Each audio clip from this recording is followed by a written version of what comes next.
के द्वारा उस दौरान राजस्थान में प्रबुद्ध जन से मिलने के लिए आज 2 कार्यक्रम था। एक चार्टर्ड अकाउंटेंट्स और उनके पूरे मेंबर्स के साथ, और दूसरा एमएसएमई से जुड़े हुए और ट्रेड एंड कॉमर्स में जुड़े हुए वरिष्ठ लोगों के साथ। अभी प्रेस वार्ता भी हो रही है। मैं सिर्फ हाईलाइट करना चाहती हूँ, हमारे संकल्प पत्र जो रिलीज़ हुआ है उसमें से एक आध आइटम, बहुत सारा मैं बोल सकती हूँ, मगर एक आध आइटम हाइलाइट्स में से जो राजस्थान के लिए डायरेक्टली फ़ायदेमंद होगा उसका हाईलाइट करना चाह रही हूँ। संकल्प पत्र में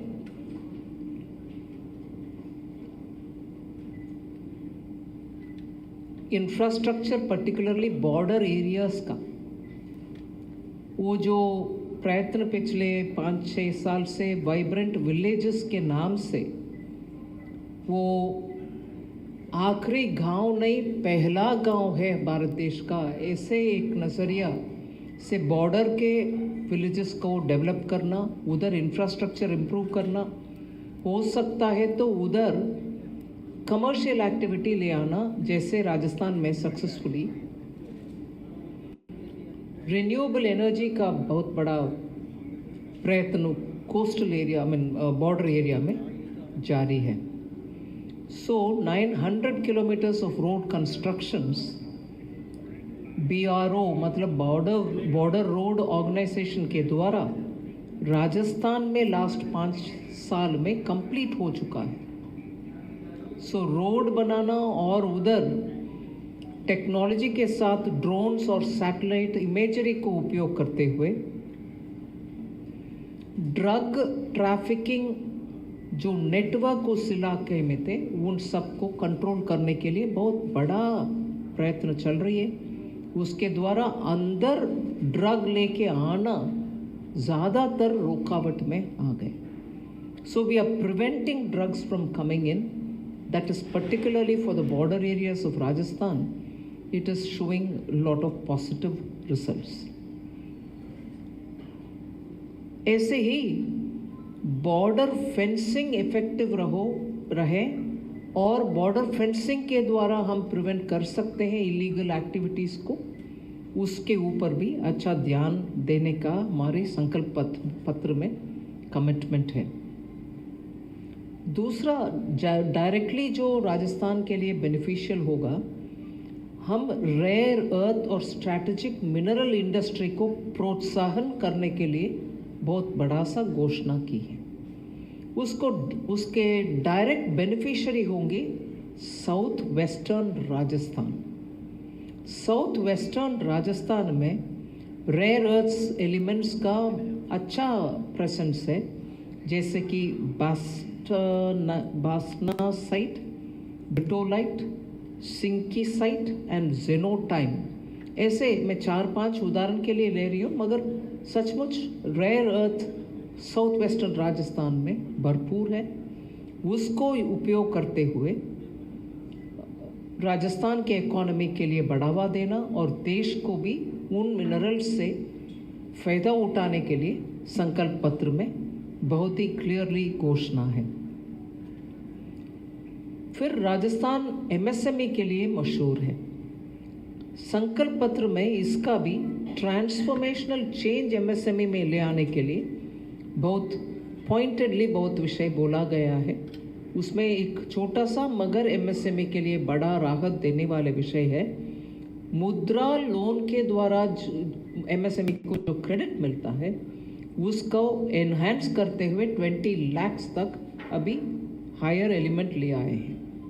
फिर एमएसएमई का कंप्लायंस कम करने का भी बहुत हमारे संकल्प पत्र में हमने इंडिकेट किया। उसका 100 डेज, सरकार बनाने के 100 डेज के अंदर ही उसके ऊपर अच्छा खासा एक्टिविटी होगा। फिर कृषि सिंचाई योजना, राजस्थान पानी के लिए बहुत ही मेहनत करना पड़ता है। इरिगेशन कैपेसिटी 25.5 लाख हेक्टेयर्स में अभी इरिगेशन ले आए हैं प्रधानमंत्री कृषि सिंचाई योजना के द्वारा। आने वाले दिन में भी टेक्नोलॉजी ड्रिवन प्रोसेस के द्वारा हर बूंद पानी जहां पहुंचना है वहां पहुंचने के लिए बिना वेस्टेज उपयोग करने के लिए टेक्नोलॉजी को हम उपयोग करेंगे, जिससे एफिशिएंट वाटर मैनेजमेंट राजस्थान में हो और देश भर में भी हो। इसका प्रयत्न चल रही है। संकल्प पत्र में ये भी बोला गया है कि सिर्फ राजस्थान के नहीं, पूरे भारत देश का 70 इयर्स और अबव सीनियर सिटीजन्स जितने भी होंगे, उसमें कैटेगरी के अनुसार नहीं, 70 एंड अबव जो भी हो, एकदम गरीब परिवार या लो मिडिल इनकम परिवार या मिडिल इनकम परिवार, सभी को आयुष्मान भारत के 5 लाख कवरेज एनुअली मिलेगा क्वालिटी हेल्थ केयर के लिए। फिर राजस्थान में सनलाइट का एफिशिएंट यूसेज का भी मन में रखते हुए प्रधानमंत्री सूर्यघर मुफ्त बिजली योजना का घोषणा हुआ है। उसके अनुसार रूफटॉप में सोलर रखना और उससे इलेक्ट्रिसिटी प्रोड्यूस करना, उस इलेक्ट्रिसिटी को ग्रिड के कनेक्शन देना, उससे आप कमा भी सकते हैं। सो रूफटॉप के साथ आपके पूरे उपयोग होने के बाद जो बचता है उससे आप कमा भी सकते हैं। So you can earn out of producing electricity, you use it for your self. So when you use it for yourself, it is for free, and over and above that, whatever you sell to the grid is also going to give you earnings. It will definitely benefit Rajasthan because there is energy self-sufficiency can be achieved here much more than any other part of India, because you are fully for 365 days bright sun is available here. हर घर नल से जल जीवन mission के द्वारा जो programme चल रही है, उसमें और क्लीन टैप वाटर को घर में लेके जाने के लिए जो मिशन हो रही है, उसको आगे बढ़ाने के लिए टेक्नोलॉजी का उपयोग करते हुए एफिशिएंटली रीच एवरी घर, उसका भी घोषणा है हमारी घोषणा पत्र में, संकल्प पत्र में। संकल्प पत्र से हट करके मैं एक विषय आपको ध्यान दिलाना चाहती हूँ। ईस्टर्न राजस्थान कैनाल प्रोजेक्ट जो बहुत दिन से और बहुत सालों से वेट कर रहा था, उसको जनवरी 2024 इस साल में साइनिंग हुआ है मध्य प्रदेश और राजस्थान के बीच में, और जल शक्ति मंत्रालय भी उसमें शामिल थे। उससे एक मॉडिफाइड पार्वती, काली सिंध और चंबल नदियों के लिंकेज करते हुए ईस्टर्न राजस्थान कैनाल प्रोजेक्ट को बढ़ावा दे रहे हैं। उस प्रोजेक्ट वो second project under the national perspective plan. So river water linkages का नेशनल पर्सपेक्टिव प्लान में ये सेकेंड प्रोजेक्ट है। उसका डीपीआर का कार्यक्रम चल रही है। जल्दी से वो modified PKC ERCP link progress में है, इसीलिए लागू भी जल्दी से होगा।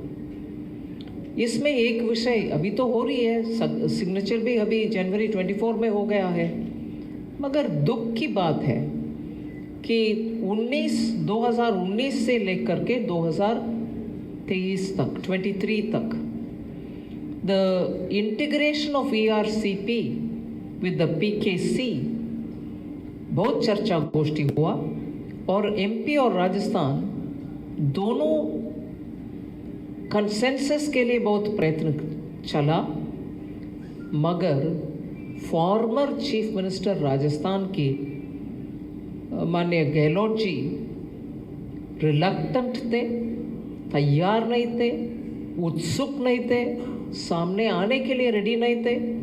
एज अ रिजल्ट मान लीजिए 5 साल का वेस्ट हुआ राजस्थान के लिए। जो जनवरी 24 में हो सकता था वो इससे पहले भी हो सकता था। मध्य प्रदेश रेडी थे आपके साथ डिस्कस करने के लिए। मैं इसको डिलिबरेटली वो स्टॉल करना ऐसे उस रास्ते पर शायद थे, ऐसे मुझे लग रहा है। नहीं तो राजस्थान के पानी के अभाव के कारण कोई भी चीफ मिनिस्टर क्यों ना हो, ऐसे विषय में आगे बढ़ने के लिए कोशिश करेंगे, स्टॉल करने के लिए नहीं करेंगे, रुकावट पैदा करने के लिए कोशिश नहीं करेंगे। मगर सीएम माननीय गहलोत जी ने उसमें मैं दुख के साथ ये कहना चाह रही हूँ, रुकावट ही पैदा किया, उसमें आगे नहीं बढ़ा दिया।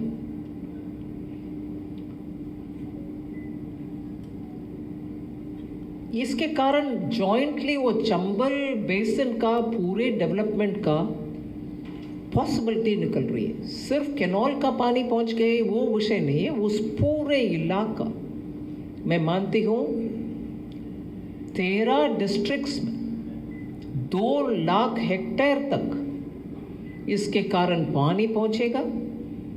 और वो 13 डिस्ट्रिक्ट्स जयपुर, अजमेर, झलावर, बारा, कोटा, बूंदी, सवाई माधोपुर, करौली, धौलपुर, भरतपुर, दौसा और अलवर, इतने डिस्ट्रिक्ट्स को उसका सीधा फायदा आ रही है। और उस पूरे इकोसिस्टम को अभी डेवलप करने के लिए इतना पॉसिबिलिटी इमर्ज हो रही है, इसका 3 करोड़ राजस्थानियों को डायरेक्ट फायदा मिलेगा। ये अगर पहले से होता अभी ही उसका फायदा हमारे हाथ में मिलने का संभावना थी, उसका खो बैठे हैं राजस्थान। 90% इस प्रोजेक्ट का 90% खर्च केंद्र सरकार देगी। State will be provided with 90% of the total expense of this project. वो नया MOU जो साइन हुआ उसके कारण ये संभावना है। भारत सरकार के रिवर इंटरलिंकिंग प्रोजेक्ट में ये शामिल हो गया है। इसके अलावा ऑफ कोर्स पुरानी सरकार के ऊपर बहुत सारे हैं, इसीलिए करप्शन के घोटाला, उनके खुद शासन के कारण राजस्थान में जो विषय गड़बड़ में आया। और एक विषय में पूरा ध्यान दिलाने के लिए कोशिश कर रही हूँ राजस्थान के मीडिया के द्वारा, सिर्फ चुनाव के लिए कुछ वायदा देना, जनता को गुमराह करना, वोट लेना और उसके बाद भूल जाना, ये कांग्रेस पार्टी माहिर है इस विषय में। एक सचमुच उदाहरण आपके सामने रखना चाहती हूँ। राजस्थान के सरकार, कांग्रेस की सरकार जब इधर थे, गलत और ये विषय जो हो नहीं संभव है, होना नामुमकिन है, ऐसे एक वायदा दिया और इम्प्लीमेंट करने का कोशिश भी किए।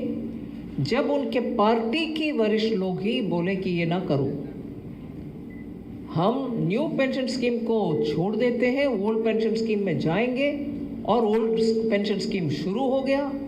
इनको कॉपी करते हुए कांग्रेस पार्टी हिमाचल प्रदेश में भी वही वायदा दिया और चुनाव वो भी जीत लिया।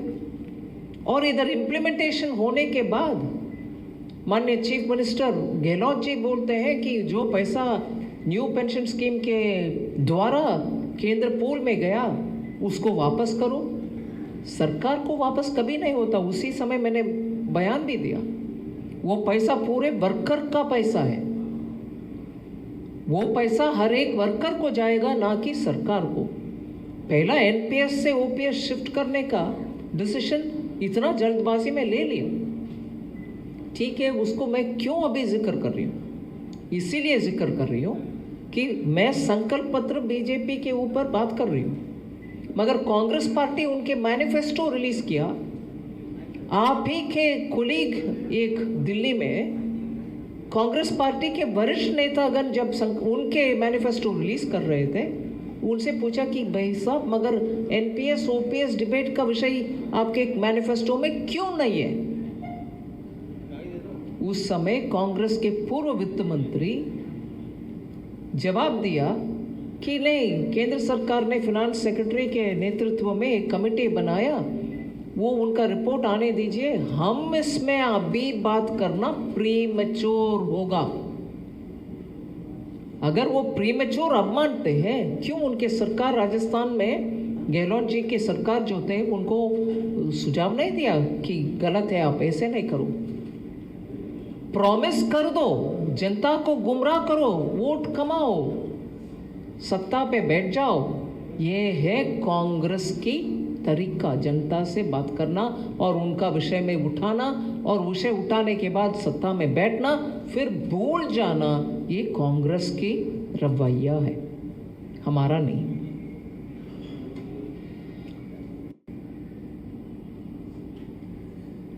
रिसोर्ट और फार्म हाउस से जो चला कांग्रेस का, उनका तो जनता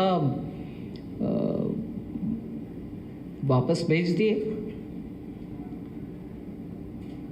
मेरा हिंदी कमज़ोर है मगर मैं तब बहुत सुना, गहलोत मत लौट, ऐसे कुछ नारा था ना, वापस ना आओ गहलोत जी, ऐसे राजस्थानी में गहलोत मत लौट चला, इसीलिए वो सरकार निकल गई।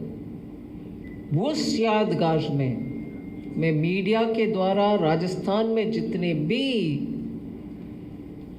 वोटर हैं उनसे हाथ जोड़ करके बोलती हूँ, वो भूलना नहीं है। जनता को गुमराह करने वाला सरकार, कांग्रेस की सरकार को और उनका करप्शन को, उनके फार्म से चलाने वाले तरीका को और उनका अंदरूनी गड़बड़ पार्टी का सुशासन को रोकने का, ये सब भूलना नहीं है। मोदी जी दोबारा आना है, इस देश के भलाई के लिए काम करना है और इस देश को 2047 के अंदर एक विकसित देश के नाते हम सब हमारे प्रयत्न से, सबका प्रयास से बनाना है। इसीलिए मैं आज आपके सामने इस विषय को संक्षिप्त में रख रही हूँ।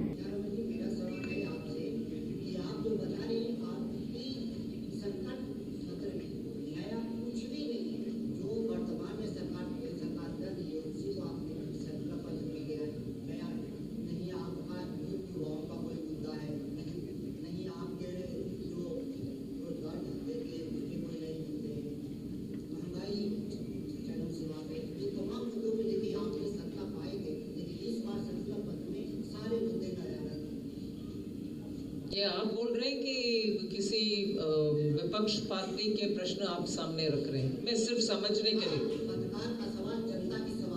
इसीलिए मैं पूछ रही हूँ ना, इसीलिए मैं पूछ रही हूँ। गलत नहीं है, मैं पूछने में गलत नहीं है, आप जवाब देने में भी ना गलत नहीं है, मैं उसके बाद मैं भी जवाब दूंगी, मैं समझने के लिए पूछ रही हूँ। हाँ,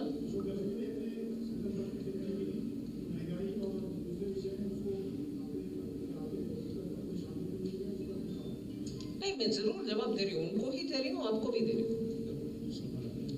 देखिए 2014 से लेकर आज तक 10 साल में 1 या 2 महीना छोड़ करके कभी भी महंगाई, वो टॉलरेंस बैंड जो बोलते हैं 6%, उसके नीचे ही था। मैं जानबूझ करके 2004 से लेकर 14 तक का 10 साल याद दिलाना चाहती हूँ। 22 महीना डबल डिजिट में था इन्फ्लेशन, फूड इन्फ्लेशन, सिर्फ खाने के पदार्थ के महंगाई 12% के इर्द गिर्द ही घूम रहा था उस समय। अभी पिछले महीने का नंबर देख लीजिए, 4% से कम है रिटेल। ये सब इसके बावजूद भी हमारा मेहनत, दाल को इंपोर्ट करो, समय पर इंपोर्ट करो, प्याज अगर शॉर्टेज है, हमारी फसल खराब हो गए हैं बारिश की वजह से, फिर प्याज को नेपाल से इंपोर्ट करो, कहीं और से इंपोर्ट करो, और मदर डेयरी की दुकान से या ट्रकों को रेसिडेंशियल कॉलोनी में लेकर के जा करके उधर आलू प्याज टमाटर को जनता को सेल करो। और भारत ब्रांड के एक आटा दाल ये सब एकदम रीजनेबल प्राइस में भारत के ब्रांड में ही आज सेल कर रहे हैं। पिछले जनवरी से उसका डिटेल मैंने बजट के समय वोट ऑन अकाउंट बजट के समय में भी घोषणा की, कितना ऑफ टेक हुआ उसमें, मतलब जनता आकर के कितना खरीद कर ले गए।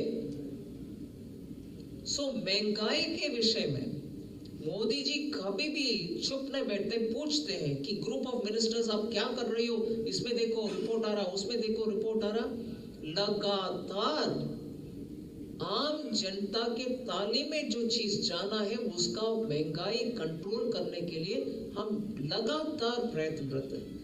एडिबल ऑयल खाने वाले तेल इंपोर्ट करके, इंपोर्ट ड्यूटी रिड्यूस करके महंगाई कम करने के लिए एडिबल ऑयल का इंपोर्ट भी समय समय पर करते आ रहे। इसलिए महंगाई के ऊपर हमारा रिकॉर्ड स्पष्ट है और भी कम करने का हम कोशिश भी कर रहे हैं। ये नहीं है कि कर दिया भाई हो गया।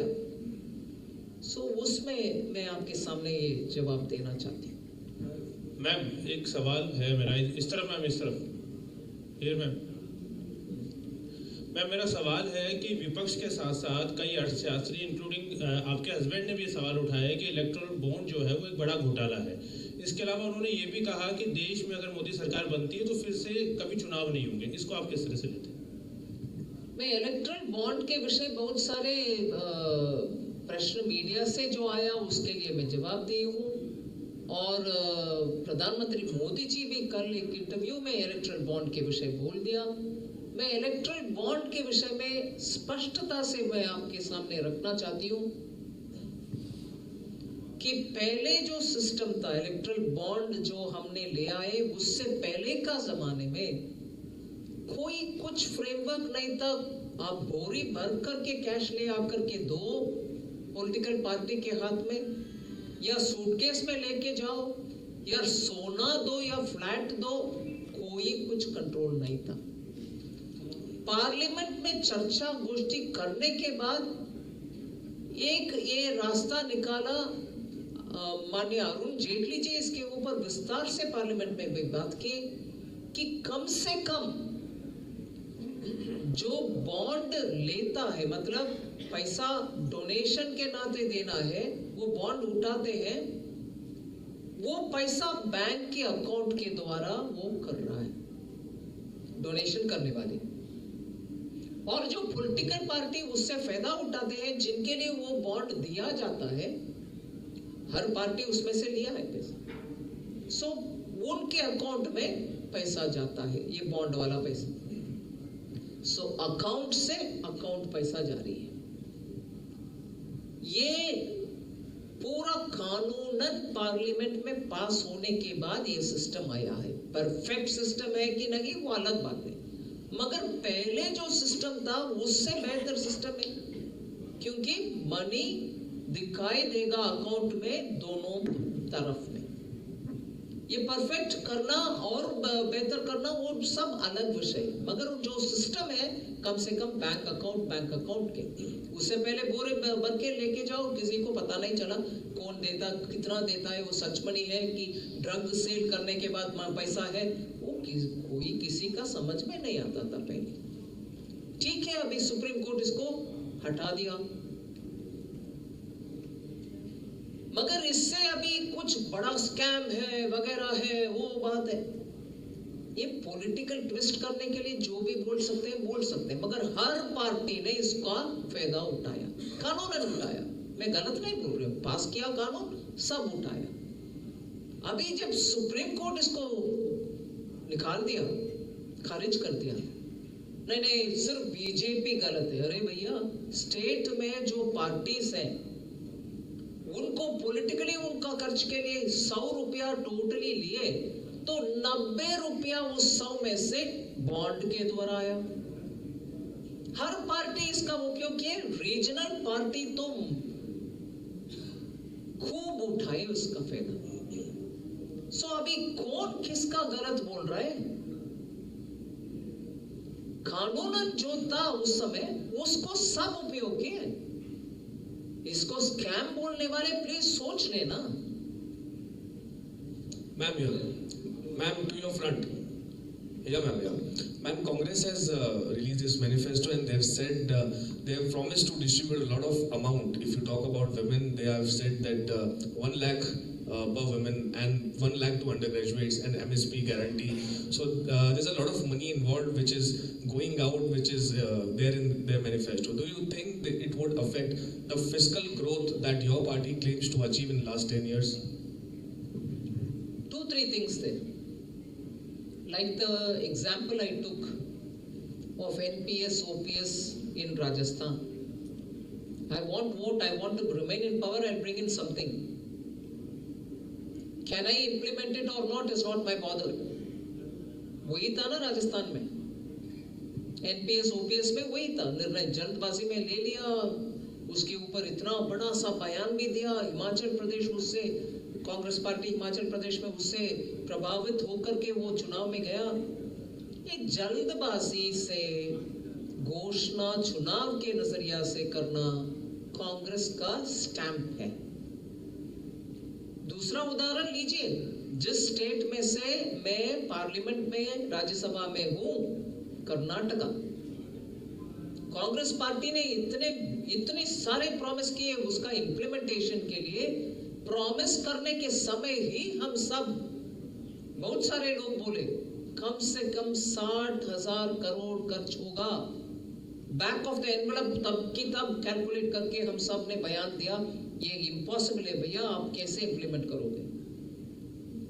आज क्या है कर्नाटका में इंप्लीमेंट? कांग्रेस सरकार, इसीलिए कर्नाटका का उदाहरण ले रही हूं।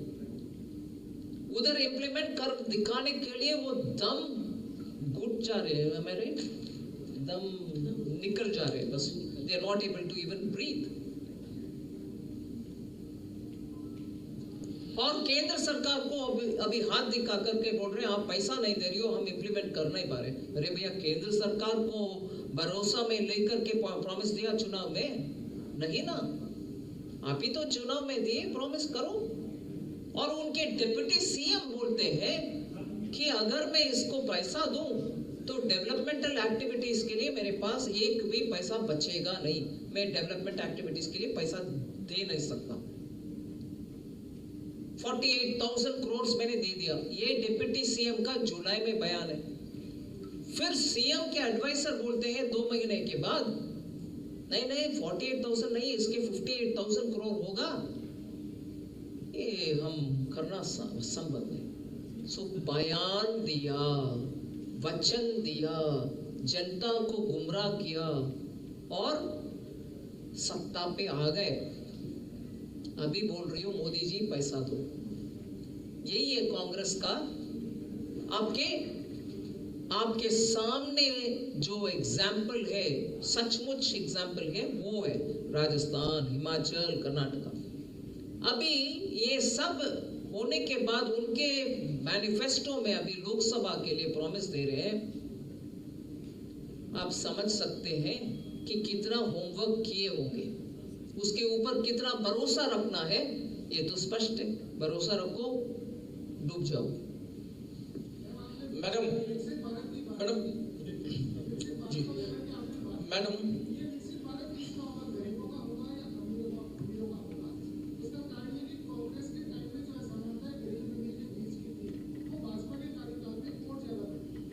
नहीं, एक मिनट, जब हम सब्सिडी के साथ गैस सिलेंडर दे रहे हैं लोगों को, वो गरीब को गया, अमीर को गया।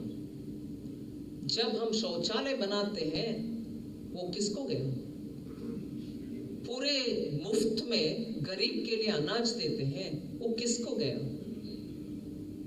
और मुद्रा लोन, कोलैटरल, पीएम साहब खुद बोल रहे मैं कोलैटरल दे रही हूं, उनका लोन दो, एमएसएमई को लोन दो। ये किसको जा रहा है? बड़ा का, छोटा का? और मकान बन रहे हैं पीएम आवास योजना के तहत, रूरल में, ग्रामीण क्षेत्र में और नगरीय क्षेत्र में। एक मिनट, नहीं, एक मिनट मैडम, वो उनके जवाब दे देती हूँ, आप फिर जितना पूछना है पूछ लो, ठीक है।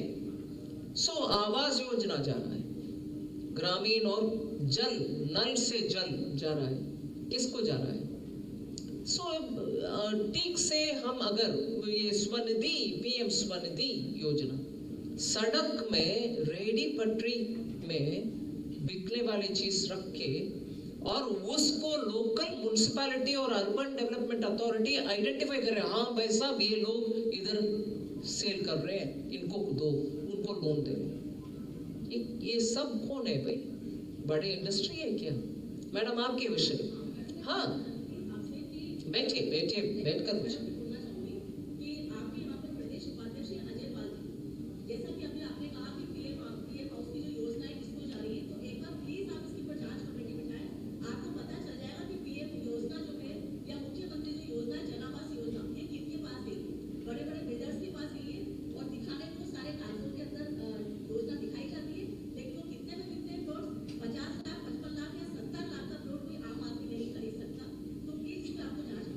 ठीक है। आपके पत्र में इसके ऊपर सब लिखा, रिपोर्टिंग की।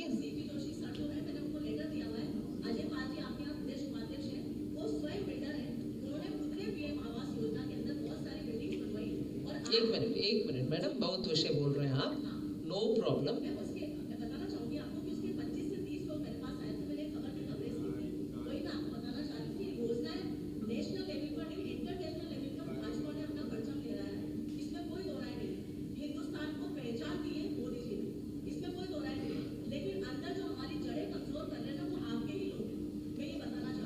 ठीक है जी, नहीं एक मिनट, पहले चीज के लिए जवाब देती हूँ, दूसरी से चीज बाद में।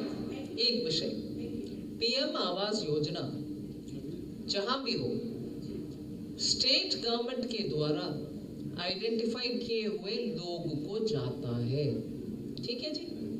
सो अगर आपके सुझाव, आपके पत्रिका में आपने ये सब लिखा है, ब्यूटीफुल, ठीक है जी।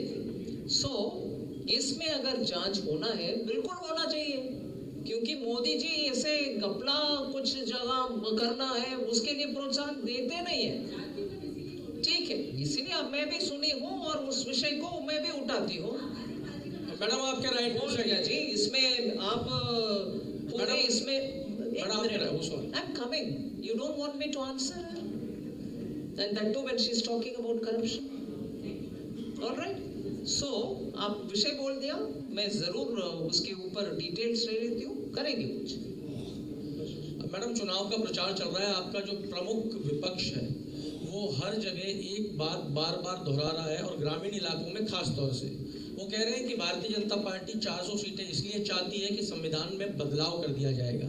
अगर भाजपा 400 सीटें लेके आती है तो संविधान बदल देंगे, आरक्षण खत्म कर देंगे, और जो माइनॉरिटीज है देश के अंदर उनके लिए देश में रहना मुश्किल हो जाएगा। मैडम इस प्रचार जो ये किया जा रहा है, इस पर आपका क्या कहना है? मैं पहले एक विषय बोलना चाहती हूँ जी, ये विपक्ष से बातें करने में CAA के ऊपर उनके हर बयान निकाल करके देख लीजिए। भारत में रहने वाले माइनॉरिटी का देश से हटाया जाएगा, ऐसे बयान दिए कि नहीं दिए? मगर CAA में क्या विषय है भाई? भारत के नागरिक को उससे ताल्लुक ही नहीं है। जो विदेश से आते हैं वो भी रिलीजियस परसिक्यूशन होने के बाद जो आते हैं उनको नागरिकता देने का कानून है। इसमें भारत में नागरिक ऑलरेडी जो भी हो उसको कोई संबंध ही नहीं है। सो यही जो विपक्ष अपने बात कर रहे हैं, वो विपक्ष ये बयान भी दिया है, उसको उल्टा उनसे, भैया आपने CAA कानून पढ़ा है क्या, उसमें ये प्रावधान है क्या, पूछने वाले कोई नहीं है। मैं संकोच से कह रही हूँ, कोई पूछते नहीं है उनसे। मगर इसको उठा करके विपक्ष ये बोल रहा है कि पूछने वाले आप, कम से कम जो विषय मैंने आपके सामने रखे CAA के, वो उसका जवाब उनसे ले आइए, फिर मैं आपके इस जवाब को जवाब देती हूँ। चलो धन्यवाद, धन्यवाद। बस